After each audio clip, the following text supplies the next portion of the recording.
It seems like we get bad news about the planet every day, but one sign I'm particularly concerned about, and is particularly worrying, is the disappearance of insects, and specifically our bees. Today, I'm speaking to Dave Goulson from the University of Sussex about how bad the situation really is, what we could do to help, and what it means for humanity if we don't.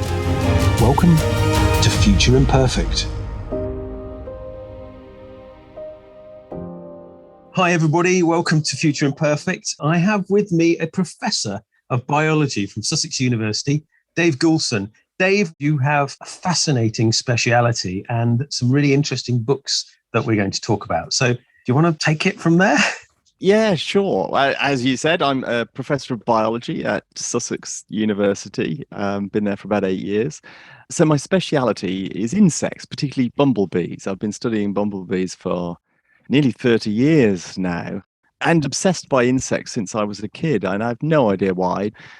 Different people are drawn to different things. And for me, I just loved it. I remember collecting caterpillars from the edge of the school playground when I was only about 5 or 6 years old, and sticking them in my lunchbox and taking them home and rearing them up. And they eventually turned into these beautiful moths. And I just thought that was really cool. And somehow I've been lucky enough to make a career from chasing around after insects. Wonderful. And is the interest in bumblebees a professional focus, as it were? Is this an area that needs study and that is particularly important to us? Because obviously pollinators are vastly important for life on the planet, really, in terms of plants and stuff. So do you want to explain their perspective in life and how it sort of fits in with that great network we call nature?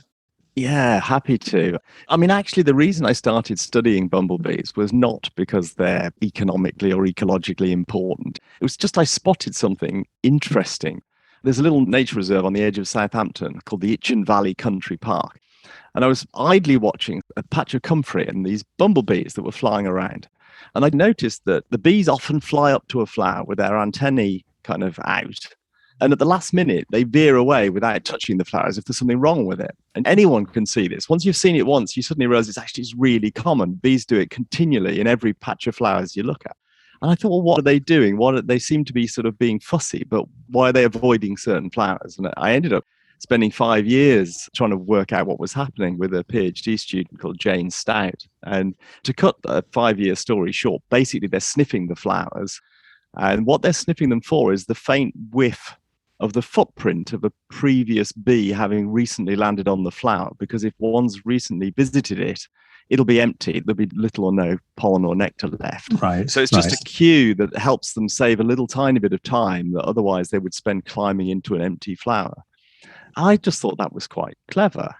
And actually, I mean, bumblebees they're sort of the intellectual giants of the insect world, if you like. They're really smart, relatively speaking. Bumblebees, for those that don't necessarily know, they tend to be bigger than honeybees. Most people are familiar with honeybees and they're more communal, aren't they? And am I right? Bumblebees can be solitary or can have little groups, social groups. Yeah, vaguely, yeah. Fair enough. So actually, the majority of bees are solitary creatures, which is something most people don't appreciate. So in the UK, we've got about 270 species of bee, and about 240 of those are solitary creatures. A female just makes her own nest. There's no workers, there's no queen. And then at the other end of the spectrum are honeybees, which live in vast colonies of tens of thousands of workers, all daughters looking after the queen.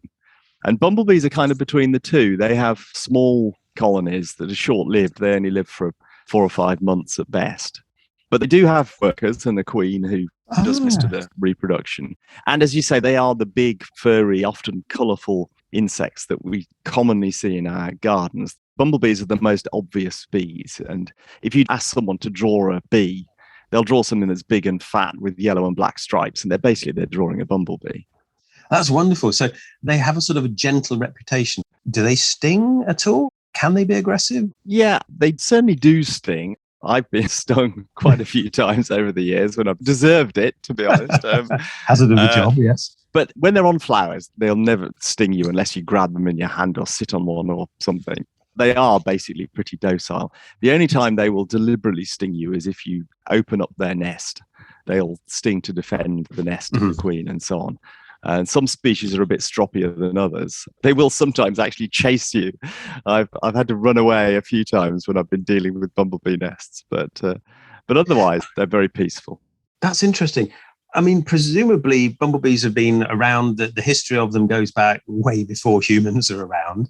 How far back does it go? And what's the evolutionary history of it? Obviously, it seems like honeybees and the hives are quite unusual when it comes to the bee type of creature.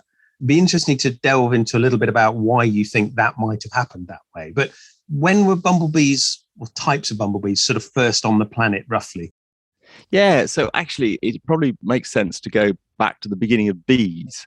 So bees evolved from solitary wasps about 120 million years ago. So that was back when dinosaurs were wandering around.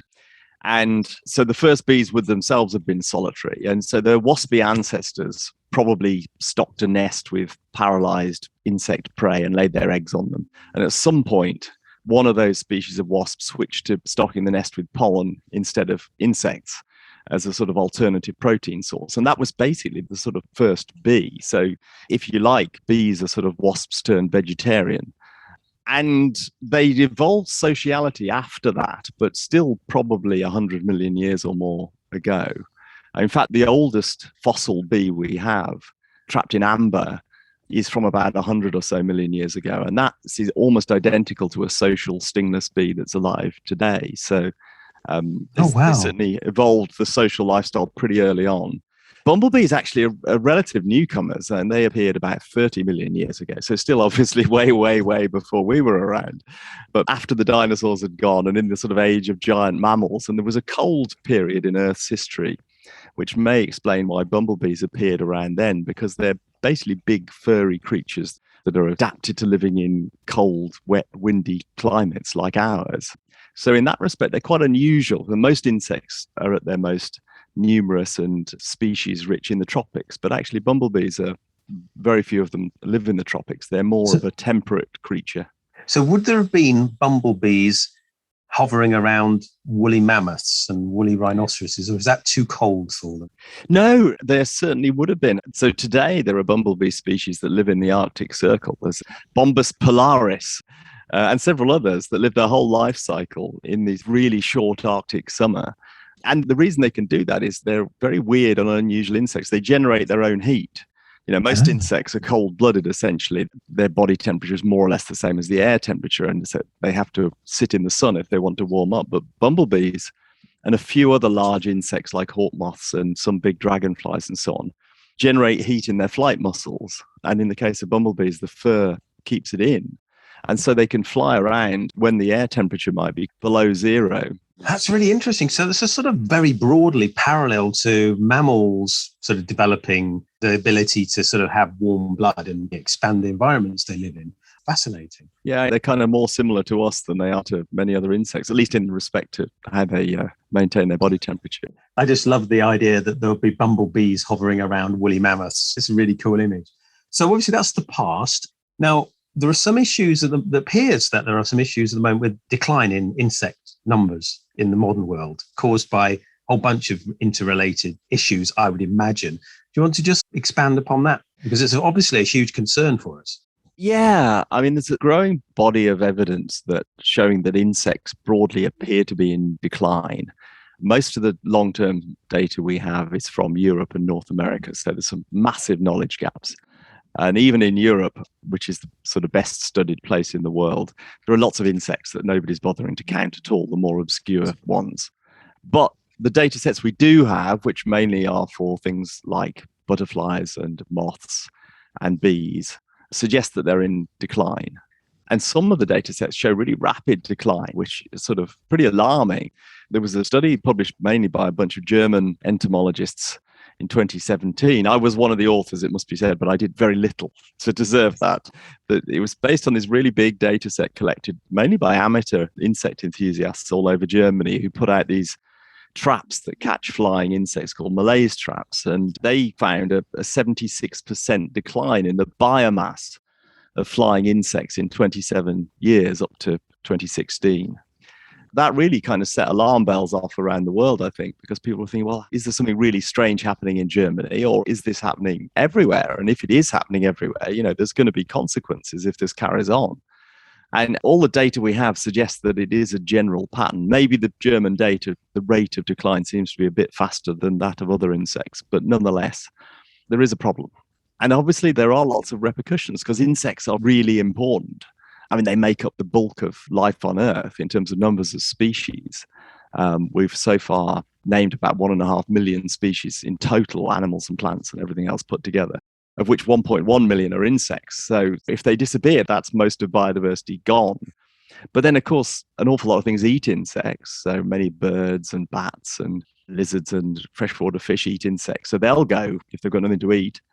And insects do a whole bunch of other things. Often they're just called ecosystem services is the kind of phrase, which I never find terribly helpful. But anyway, things like pollination is the one that people recognize. But there are a whole bunch of others like pest control and recycling of dung and dead bodies and cowpats and leaves and trees and all sorts of other things, and keeping the soil healthy and so on and so on. So basically, we do need insects. And also, it's not just the adult form, which is crucially important, is it? A lot of them have larval stages, which exist in the earth, from what I remember. They're everywhere on land and in fresh water, basically. There are so many insects that they've sort of evolved to occupy almost any imaginable niche you can think of. The only place you don't get them is in the sea, interestingly. Virtually no insects in the sea, but basically the crustaceans are the sort of marine equivalent of insects, really. They're a kind of sister group of arthropods.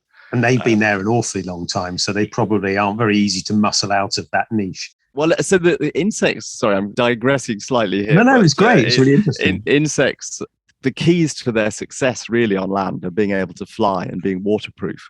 Neither of which is any good to you in the sea. So, and as you say, crustaceans had a several 100 million year head start on them in the sea. So yes, I think that explains why they never made it a success there. Cool. Okay, right. So the human food chain is obviously dependent to a large extent on insects in all sorts of different ways. I mean, obviously insects are a challenge to the human food chain sometimes as well in terms of pests.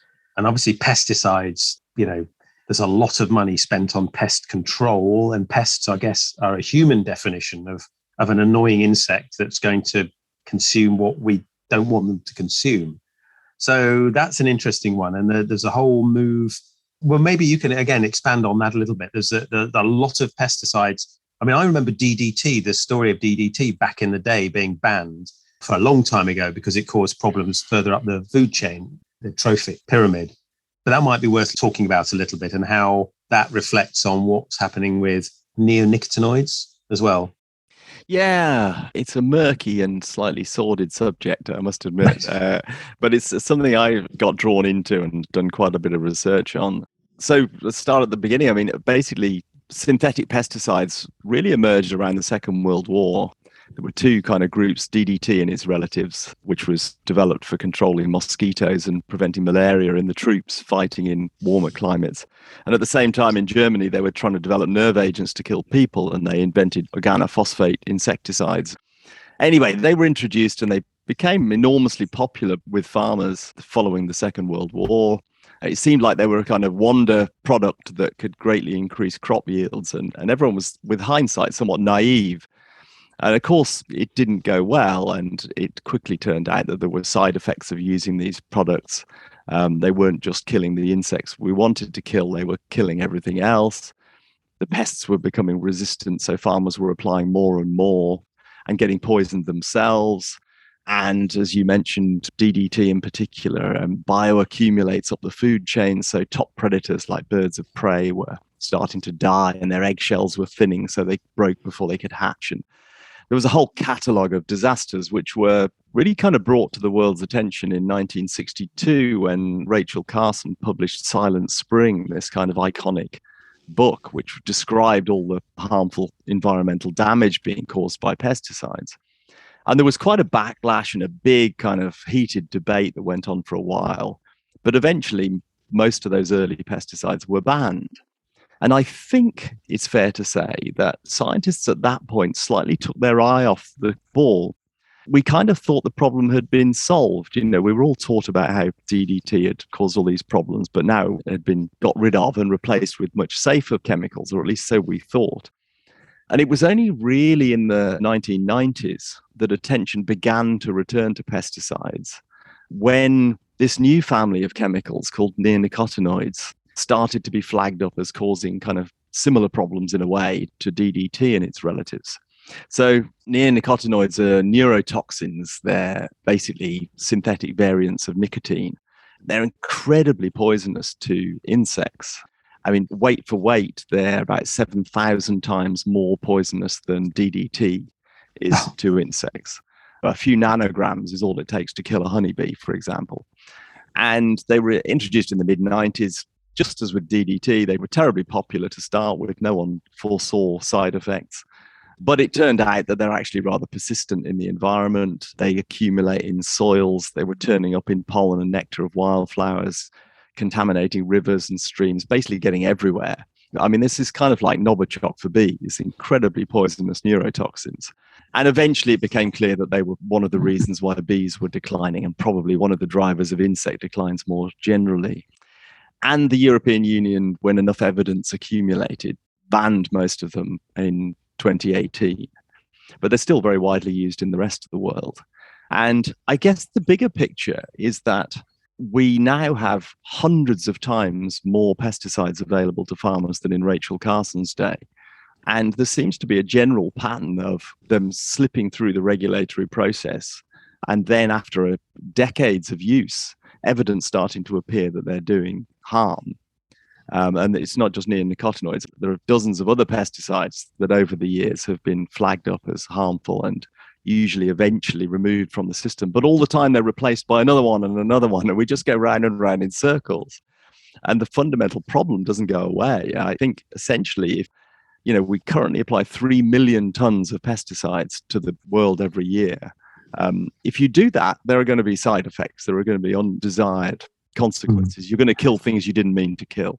Yeah. Do you think there should be a different regime then for introducing agricultural chemicals, in that there's a presumed toxicity and you have to prove, I suppose it would all down to money, you have to sort of prove that it's not so toxic or prove that it can be used safely? It's sort of the opposite way around. I mean, I think the US has a policy which is, unless it's proven in general, everything is okay unless it's proven not to be. Whereas other regimes have it the other way around for drugs. You have to prove that it's safe, or you prove that it's effectiveness. And I wonder whether it's the way round, that the agribusinesses can introduce a thing, do a quick survey, decide it kills the thing they're spraying it at, sell it, and then suddenly the evidence accumulates over the years that it's actually bad. But then by then the damage is done. And I wonder whether it needs a different approach in regulation. Yeah, it does, certainly. But as you can guess, there's huge resistance to any change that would make it harder to register new chemicals. And they are tested for harmful effects on beneficial organisms like bees. But the tests are quite superficial. So they tend to be short-term studies where you expose, let's say, a honeybee to a single dose of pesticide. And if it's still alive after 48 hours, then all is deemed to be fine. Right. So it's rather simplistic, where in the real world, what's a more likely scenario is that a bee might be chronically exposed for weeks or months, probably not to one pesticide, but to a mixture of pesticides. And those kind of aspects aren't looked at all in the regulatory process.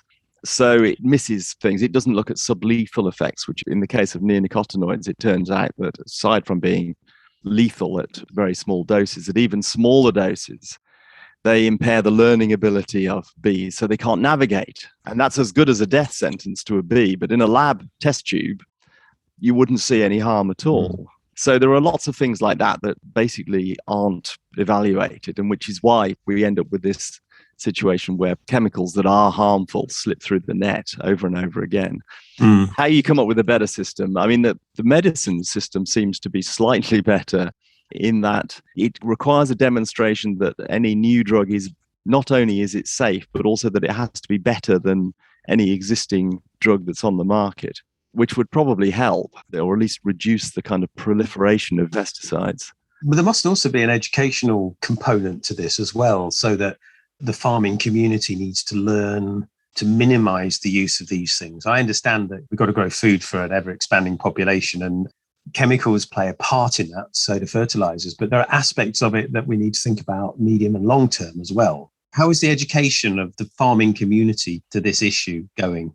I mean, there is a bigger picture which is worth thinking about, which is that I think that the whole sort of industrial farming model is flawed, that it isn't just that it's wiping out bees, that it's wiping out pollinators. It's one of the biggest drivers of biodiversity loss globally. But it's also doing terrible damage to soils. It's a massive contributor to climate change. Roughly a quarter of all greenhouse gas emissions are associated with farming. So it can't carry on the way it has gone. And we need to somehow come up with a way of feeding everybody that's sustainable. It has to be sustainable because we want to carry on doing it into the future. And at the moment, the system we have is not, I don't think, sustainable. It's doing too much environmental harm. So we should be looking for alternatives. I mean, it sounds a bit sort of hippie, but basically, I think to sum it up, we need to try and kind of work with nature rather than against it. You know, we need to be encouraging natural enemies of crop pests rather than spraying insecticides that kill the natural enemies. We need to be encouraging pollinators. We need to be looking after the soil and soil health and carbon capture in soil and so on, which the current regime isn't really doing.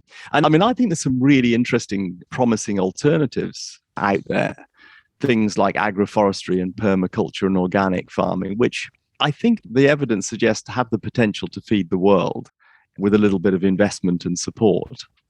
It's interesting because I have my own farm as well, and I grow, it's not certified organic, but I grow grass, long-term grass for my horses, and I sell some of it off as well. So it's commercial. It's not going to make me a lot of money, but it turns things over. But I don't spray it with anything. And when I cut it for hay, I leave enormous margins. Now, I leave those margins because they're really nice for exercising my horses along, but it's also lovely to see the landscape with the wild grasses and the wild flowers coming through. And it's a pleasure, and it has an amenity value over and above the financial value of getting a few more square yards of hay cut. And I wonder whether we need to learn to value, somehow put a value on other aspects rather than massive crop yields. And I think the crop yield thing largely comes from the pressure of food shortages during the Second World War, potentially, because there's a generation that grew up being forced to put marginal land into agricultural use, which quite frankly shouldn't be, it should be left alone. And, you know, the Ministry of Agriculture pushing everybody to dig for victory. And that sort of stuck as the idea. I had a conversation with somebody and he said, oh, you could get a bigger yield if you put this fertilizer on. And I'm, yeah, but I don't need more hay and it would cost me proportionately more. And in fact, I'd be damaging the soil long term. And the net gain for me would literally be a few pounds an acre. And it just seems like a really bad bargain. He had difficulty kind of working on the idea that yield wasn't everything. Well, that I 100% agree is a big part of the problem, is that we set in place a whole system of farming during and after the war, which was entirely focused on maximizing food production because, you know, people were having rationing, there were real food shortages. The problem is we didn't recognize that that didn't need to continue, that actually we were awash with food in Europe by the 80s. But unfortunately, we carried on essentially to almost the present day with that same kind of approach to farming, that we throw every chemical we can think of to try and maximize yield without necessarily maximizing profit, and certainly without regard to the kind of long-term health of the environment. And we somehow need to change that approach. It is slightly difficult because farmers are squeezed as well by the supermarkets, and you know it's quite difficult to make a living from farming. So you can see why farmers are very focused on, you know, they don't want to leave any land unfarmed, because that could be the difference between profit and loss. But we need to support them in changing their approach. We already heavily subsidize farming, so the mechanism is there. I think we just need to change what we subsidize them to do. Yes, because there's the whole thing about, I mean, again, I don't know the details of this, but ploughing, for example, is incredibly disruptive to everything in the soil and is used really to create a nice looking field for the end of season sort of summary, if you like. And I've never really understood the principle of ploughing everything up and turning the soil over, because it seems extraordinarily disruptive to that complex ecosystem, which is the surface of the land. Yeah, it is interesting and difficult, actually, the whole area. The main reason farmers plough is to get rid of weeds. You just turn over the soil, bury the weeds, and you've got a nice empty field that you can sow your crop into and that can grow without competition. If you don't plough, then you get weeds establishing and spreading, or at least you need to come up with an alternative way of controlling them. I mean, no-till farming has become very trendy around the world in recent years because of the claims that it's much better for soil health, which are largely true, I think. But the downside of it is that the easy alternative to get rid of weeds is to spray a bunch of herbicides. Right. So no-till farming may be better for carbon capture in the soil, but it's associated with higher levels of use of pesticides. I think maybe there's a compromise, which is to cultivate to a very shallow depth, so you're not disturbing most of the soil and most of the worms survive and so on. But it can still, if it's done carefully, get rid of most of the weeds. What kind of depth is that, just out of interest? Are we talking about a few inches? I was just reading, actually literally this afternoon, reading a report from the Soil Association about this kind of compromise. And probably that would be the best thing to direct people to. Okay. It's interesting because I study a lot of the medieval period. And obviously, if you are manually ploughing the land, it is really difficult to plough very deep. They're literally turning over. I mean, the mould plough sort of turned over. Really, they're only doing the top 2 or 3 inches. And, because, if you've got a pair of oxen and a man ploughing an acre a day, which is what an acre means, it's sort of a day's work, they're not going very deep. They physically can't go very deep. So you're turning over the soil to create that sort of beginning place for your crop, but you're not actually disturbing it. And I do wonder, it'd be interesting, I'll try and look that Soil Association report up, but it would be absolutely fascinating to find out that almost by mistake, the medieval people were having the best compromise. I guess modern farm machinery make it incredibly easy to plough almost as deep as you like. I mean, it costs diesel the deeper you go, but you regularly see farmers turning over, a great depth of soil and flipping it, which, as you say, is perhaps not necessary and certainly not what people used to do. Presumably that's actually also bad for the life cycle of insects, getting back to insects. A lot of the insects that live I presume they live at certain depths. Yeah, and most of them near the surface, amongst the roots of whatever plants are growing near the surface. So, yeah, and if you do flip the soil over with a deep plough, then you're going to be killing and burying alive a lot of those insects, which is not going to be good for them. Yeah. So what do you reckon we could do in the future then? I mean, we're talking about, compromises, different pesticides, herbicides. What can we do as the challenge to produce more? Obviously, what we don't want to do is chuck the problem to the third world and say, look, you can have all the nasty chemicals and we'll just buy your food because we're rich. That seems unfair to the planet, basically, and to the third world as well. What solutions do you think we can hope for in the future? It is difficult, isn't it, and complicated because there are so many things to factor in. But I think we need to move towards a farming system focused primarily on producing healthy fruit and veg, less meat consumption, more locally grown seasonal produce being consumed, and persuade people to pay more for it, because small-scale fruit and veg operations can produce a lot of food without using lots of pesticides. There's a really interesting biodynamic farm near where I live. And when I first heard about it, I was pretty skeptical about biodynamic farming. It does incorporate some aspects of what appear to be witchcraft. What is biodynamic? Biodynamic farming is kind of organic plus, if you like. They're very focused on soil health. They don't use any pesticides at all. They don't use any synthetic fertilizers at all. And that all seems fine and sensible to me. They're very focused on looking after the soil health and pollinator populations and so on. Great. By the way, biodynamic was invented by Rudolf Steiner, who also invented the schools, which are known for being slightly eccentric. Right. They make various potions, essentially, in slightly odd ways. So, for example, I don't know all the details because I've not been personally heavily involved, but they'll stuff flowers into an animal horn and then bury it for a year and then dig it up and use whatever's inside the horn at that point, mix it with water and water it onto their fields. And they think that right. benefits. Whether it does or not, I have no idea. And I've never seen any kind of scientific test of whether it achieves anything. Seems unlikely to me, but, who knows? I mean, you can get concoctions of nettles in water and, you can see how you can make... Yeah. The problem is that they're using what's almost a sort of homeopathic dilution. Right, okay. Which is the point at which I wonder how that could work.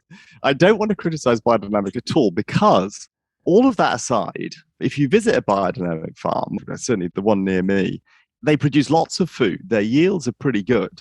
They're producing about 19 tons a hectare of fruit and veg, which is a lot and feeds a lot of people. Yes. They employ lots of people. There's a lot of labor involved. They do a lot of hand weeding and so on. The site is teeming with wildlife. So, they've got healthy soils. They've got loads of worms in the soil. If you dig a hole and have a look for them, there are lots of butterflies and bumblebees and pollinators and so on. So they're employing people, they're producing food, and they're looking after biodiversity all at the same time. It seems to me they're doing something right. And, maybe we should be supporting, well, firstly, doing more research into, okay, what are the aspects of this that really work and are there things we can improve and so on. There's very little funding for any of these kind of more alternative forms of agriculture at the moment. And we should be supporting them. I mean, this particular biodynamic farm has a local farm shop that they sell direct to local people. So it's sort of close to 0 food miles, no packaging and all the rest of it, apart from brown paper bags. It seems to me that we need to do more of that kind of food production, which would get more people back onto the land in farming. And it would only work if we could persuade people to pay the higher price that is associated with eating seasonal, locally produced, organic, pesticide-free produce. There is something wonderful about seasonal food as well, because the idea of not being able to have strawberries year-round means that when it's strawberry season, it's very special. And then it's no longer strawberry season and you miss them and you look forward to them again. It's Absolutely. Almost just, These kind of tasteless strawberries that you get in the supermarkets in December, and there's a horrible tomatoes out of season that are sort of orange and taste of nothing at all. Yeah. We stopped valuing quality food somehow over the years. You see some other countries still do it to some extent. Yes, I think in France they do. Yeah. France is particularly good. I remember going into France and Spain. You go into a supermarket there to get your bread, and the bread's pretty damn good by all comparisons. And yet the vegetables are all sort of displayed like a market stall, literally inside the supermarket. And that to me is wonderful. You can see what you're getting and you can choose it yourself. You can buy the amount you want. You don't have to have a bag of potatoes. You can just have enough potatoes the next couple of days or whatever it might be. And I also think that educating people about the value of food is quite important, because cities are often like food deserts in many ways. The food is an abstract concept that a lot of people, they just go to a fast food restaurant to get a meal. It's convenient. It's probably very expensive as well, relatively speaking. And they're missing out on that sort of the joy of seasonality. And I don't know, people will probably say, well, yeah, but you're wealthy enough to be able to afford this expensive food. But I don't know if it is that expensive. I mean, if you don't eat too much meat, you can live pretty well without spending much money on this kind of slightly premium priced fruit and veg. I mean, the current system is incredibly wasteful, and it's very odd that we've somehow come up with a system of farming which is doing terrible damage to the environment and at the same time is giving us a really unhealthy diet. We have this epidemic of obesity around the world with the associated diabetes, which is costing us terribly. I saw a recent estimate that in the UK, poor diet is estimated to cost the economy about £17 billion a year. It's a real economic impact on us. Yeah. Yeah. And so we're making ourselves ill and costing ourselves money by eating crap, basically. So something's gone badly wrong. And trying to move people back towards cooking fresh, locally produced seasonal fruit and veg seems like it would have lots of benefits for us, for our health, for our well-being generally. And it's something that we ought to aspire to rather than just carrying on down this kind of processed muck consumption. But also it's probably very economically sensible as well. Actually, if you do the maths properly in a joined up way, having a healthy population that doesn't use the NHS's resources in the same way is probably disproportionately saving money. So if you think about it from that perspective, it might actually be the cheaper solution for us all if we were to eat healthier food. Yeah. I mean, at the moment, we spend about £3.5 billion a year in farm subsidies, most of which is, until recently at least, has been supporting industrial farming. If you think that we could save 17 billion in health bills, in cost to the NHS, that would support an awful lot of biodynamic farms or organic farms or whatever kind of more sustainable farming system you want to devise. I like the allotment concept as well. I mean, there's like 100 square meters of food for a lot of people that work the allotment. It's a hobby, and it can be quite hard work, but it can be incredibly rewarding. But the amount of food that a well-run allotment can generate actually is disproportionately significant. It is. I mean, we actually did some research on this in allotments around Brighton, and the most kind of experienced allotmenters we came across were getting about 35 tons of food per hectare. That's scaling up because obviously an allotment's much smaller than a hectare. But, if you compare that to industrial farming, I mean, wheat production gets 8 tons a hectare of wheat. I mean, you're comparing very different products, so maybe it's not fair. But nonetheless, if you look at that kind of allotment, 35 tons a hectare, you only need about 200,000 hectares of well-managed allotment to produce all the fruit and veg that Britain consumes. We import 70% of our fruit and veg. We could grow it all at home in 200,000 hectares, which is 5% of the arable land of the UK. So we could easily produce all of our own fruit and veg if we were prepared to eat seasonal produce rather than demanding avocados and so on. Yeah, and if people put the effort in as well, there's a certain amount of effort to it. But again, that effort probably brings health benefits, being outdoors, learning about the cycle of the seasons, actually appreciating the weather, because it's something that I talk about a lot in some of my videos, is when you live outside, you sort of appreciate different seasons for the different values they bring. Spring is great because it's like, finally, the winter's over. And, you start doing things. And then summer gets a bit hot, but harvest is coming. And, the autumn is when you start to harvest your food, storing things for the winter, that cozy feeling. I know this sounds a bit crazy, but the cozy feeling when I've got barns filled with hay that I've grown for the horses for the winter, it's actually a wonderful experience. And anybody that grows their own food probably appreciates that as well. There's something miraculously fantastic about your own potatoes. Yeah, digging them up is sort of like unwrapping Christmas presents or something. Yeah. One of the things that I find that we ought to sort out is that apparently there are about 90,000 people on waiting lists for allotments right now in the UK. People who want to grow their own zero food miles, zero packaging, healthy fruit and veg, but they can't because they can't get hold of any land. And that surely is not impossible to find land that could be opened up for people to use for allotments. And as you say, there's all sorts of indirect benefits associated with it. There was a really interesting study from the Netherlands which showed that basically people with allotments are healthier than people who don't have allotments. Right. They compared them to their neighbours. They found people who had a neighbour without an allotment and just looked at all sorts of measures of health. And the difference only really kicked in old age. So once they got past about 60, on average, the allotment holders were healthier. But there's loads of other evidence that being outside, that getting the sort of gentle exercise you get with gardening and so on is good for you.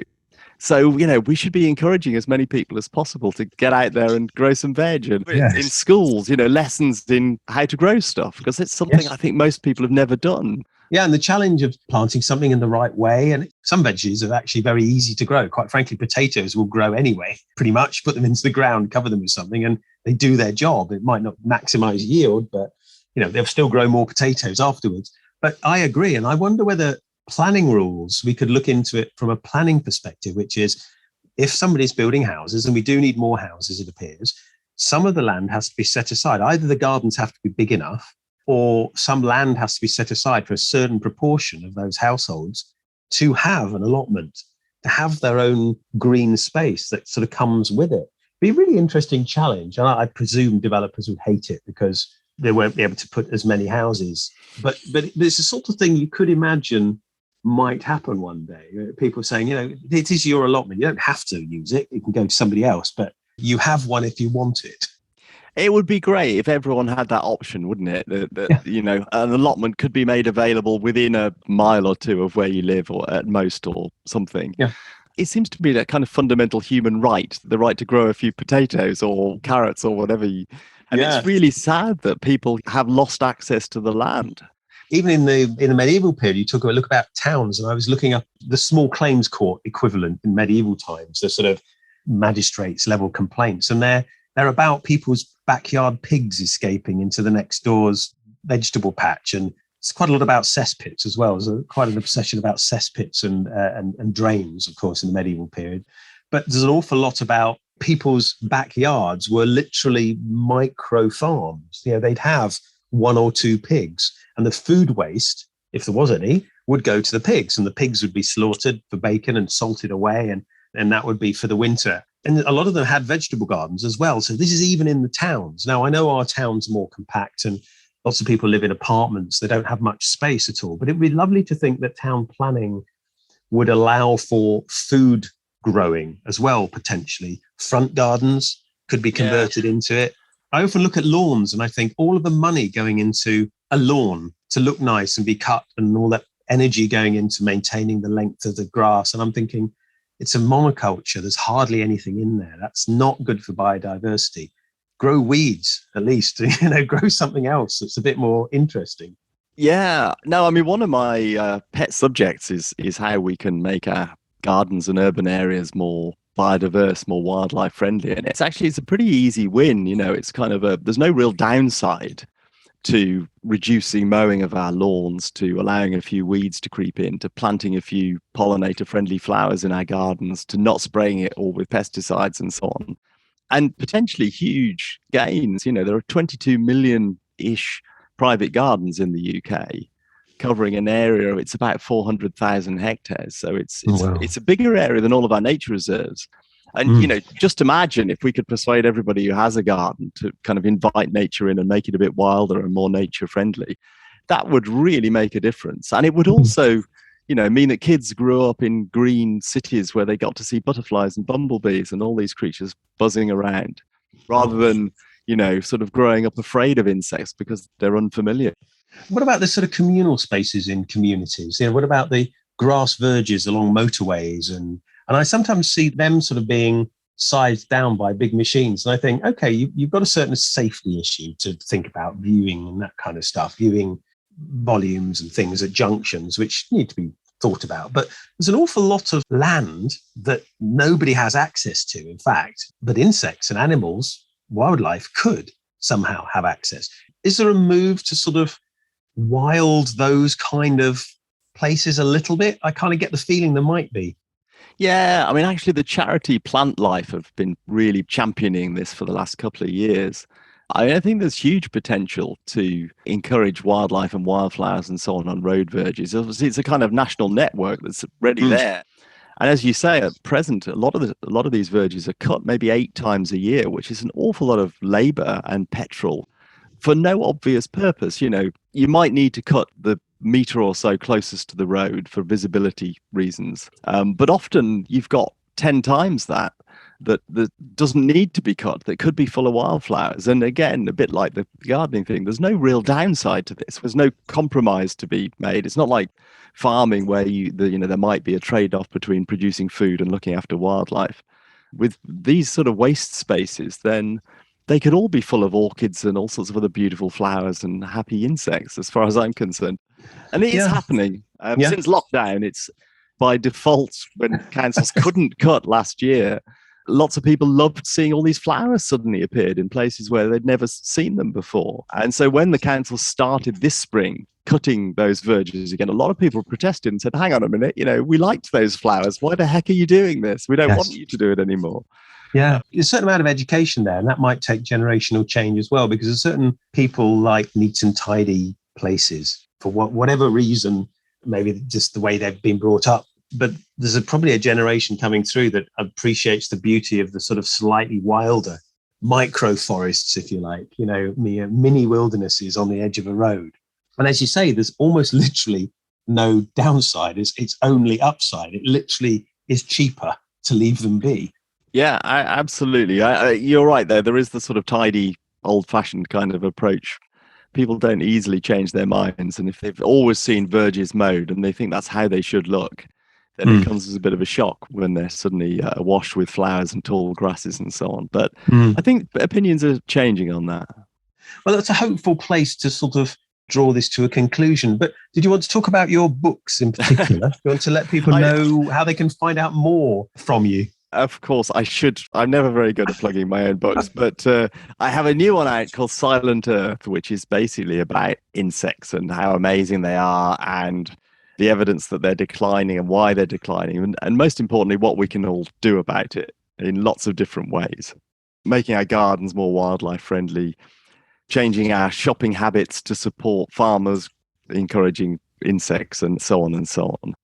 And then before that, I've got a whole bunch of other books. If you want to know about insects and how to encourage them in your garden and generally how they're kind of wonderful and important, then have a look at my back catalogue, but I'm not going to go through them all. Okay, that's wonderful.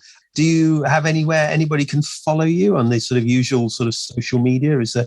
I'm on Twitter at Dave Goulson. I'm pretty easy to find. It's quite a fun place to exchange information. I should mention, I've got some YouTube videos. Okay, how do people find those? I'll just go into YouTube and type my name. Okay, brilliant.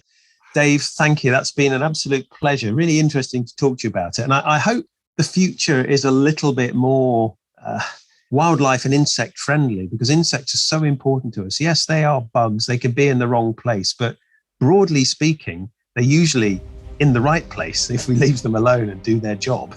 Yeah, they do far, far more good than harm. And often that good isn't really appreciated, sadly. And we need to change that. And they've been around for hundreds of millions of years, and they've as much right to be here as we have. And we definitely need to do more to look after them. Wonderful. Thank you very much. I look forward to speaking to you again sometime. Yeah, that would be fun.